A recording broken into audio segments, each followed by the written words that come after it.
प्यारे साथियों, इंसान को अपने कर्मों पर अटूट विश्वास रखना चाहिए। हो सकता है सही काम का फल तुरंत ना मिले, लेकिन ईश्वर के घर देर है अंधेर नहीं।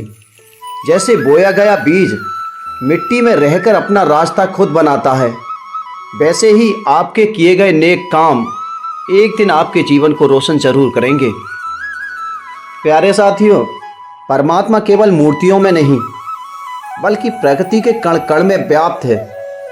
पेड़ों को बचाना, जल को स्वच्छ रखना और बेजुबान पशुओं पर दया करना भी भक्ति का ही एक रूप है।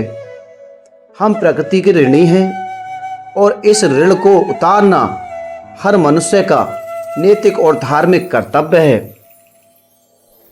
प्यारे साथियों, नदी अपना जल स्वयं नहीं पीती और वृक्ष अपने फल स्वयं नहीं खाते। वैसे ही प्रकृति हमें सिखाती है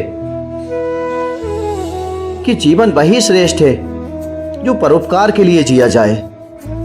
जब आप दूसरों के दुखों को दूर करने की कोशिश करते हैं तो ईश्वर आपके दुखों को हरने का रास्ता स्वयं बना देता है।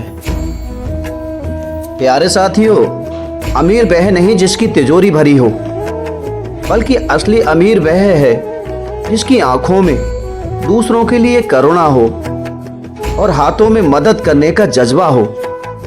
याद रखना, शमशान तक सिर्फ नाम जाता है, सामान नहीं। इसलिए समाज के लिए कुछ ऐसा धन्य पुण्य कमाइए जो आपके जाने के बाद भी लोगों की दुआओं के रूप में आपके साथ चले। प्यारे साथियों, इंसान का घमंड तभी तक रहता है जब तक रिपोर्ट नॉर्मल आती है। जिस दिन डॉक्टर कह दे कि आप सब भगवान के हाथ में हैं, उसी दिन अकड़ पिघल जाती है। ना बैंक बैलेंस बोलता है, ना गाड़ी, ना बंगला। आईसीयू के बाहर सब बराबर खड़े होते हैं, वहां नोट नहीं चलते,